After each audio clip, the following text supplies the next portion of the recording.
হযরত ওমর একদিন তিনি হেঁটে কোথাও যাচ্ছিলেন। কিছু দূর যাওয়ার পরেই দেখলেন এক বৃদ্ধা কি যেন বিড়বিড় করছে।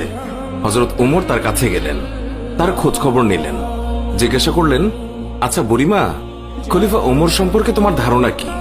বুড়ি হযরত ওমরকে আগে কখনো দেখেনি, তাই তাকে সে চিনতে পারেনি।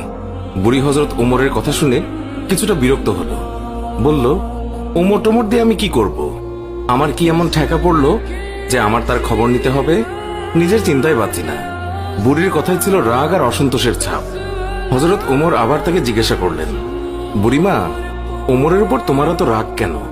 বুড়ি চেঁচিয়ে জবাব দেয়, রাগ হবে না কেন? এই যে সে খলিফা হয়েছে, তো আমায় কি একটা পয়সাও দিয়েছে? নাকি কোনোদিন আমার খোঁজ খবর নিয়েছে যে আমি কি হালতে আছি? ও মানুষ না। হযরত ওমর বুড়ির কথা শুনে বড়ই চিন্তিত হলেন। ঠিকই তো, আমি তো তার তেমন খোঁজ খবর নিতে পারিনি। তিনি কিছুটা নরম হয়ে বুড়িকে আবার জিজ্ঞাসা করলেন, আচ্ছা, তুমি কি অবস্থায় আছো ওমর কি করে জানবে? তুমি গিয়ে ওমরকে সব জানিয়ে আসলেই তো পারতে। বুড়ি জবাব দেয়, কেন? আমি জানাতে যাব কেন? ওমরই তো আমিরুল মুমিনিন, সেই তো সবার খোঁজ খবর নেবে, আর এই জন্যই রাষ্ট্রের দায়িত্ব গ্রহণ করেছে। রুক্ষ ভাষায় বৃদ্ধা জবাব দিল। হযরত ওমর শান্তভাবে আবারও বললেন, আচ্ছা, ওমর খলিফা হওয়ার পর তুমি যে কষ্ট পেয়েছ, সেই কষ্টের বিনিময়ে তুমি কত টাকা পেলে ওমরকে মাফ করে দেবে? বৃদ্ধার সাথে এইসব কথা চলছে। এমন সময় হযরত আলী এবং আব্দুল্লাহ ইবনে মাসউদ রাদিয়াল্লাহু তাআলা আনহু তারা এসে হাজির হলেন। তারা হয়তো কোথাও যাচ্ছিলেন।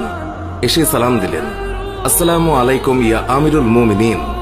আগন্তুক দুই ব্যক্তির মুখে আমিরুল মুমিনিন শব্দ শুনে বৃদ্ধা তাজ্জব হয়ে গেল। সে ভয়ে কাঁপতে লাগলো আর ভাবতে লাগলো যে ওমরের সামনে তাকে এত গালমন্দ করেছে। দারুণ অনুতপ্ত হলো বুড়ি।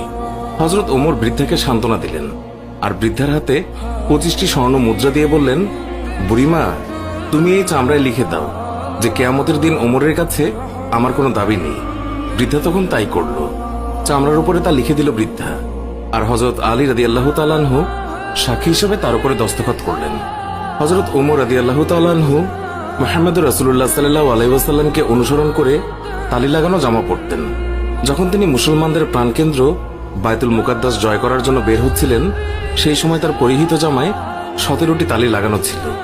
যখন তিনি তালিযুক্ত জামা পরিহিত অবস্থায় জেরুজালেমের উদ্দেশ্যে রওনা হয়েছিলেন, সাহাবাদের মধ্যে থেকে কেউ একজন হযরত আলী রাদিয়াল্লাহু তাআলা আনহুকে বললেন, ইয়া আলী, হযরত ওমর রাদিয়াল্লাহু তাআলা আনহুকে বলুন অন্তত আজকের দিনে তালিযুক্ত কাপড় খুলে একটু ভালো কাপড় পরিধান করার জন্য, কারণ তিনি ইহুদি খ্রিস্টানদের দেশে যাচ্ছেন।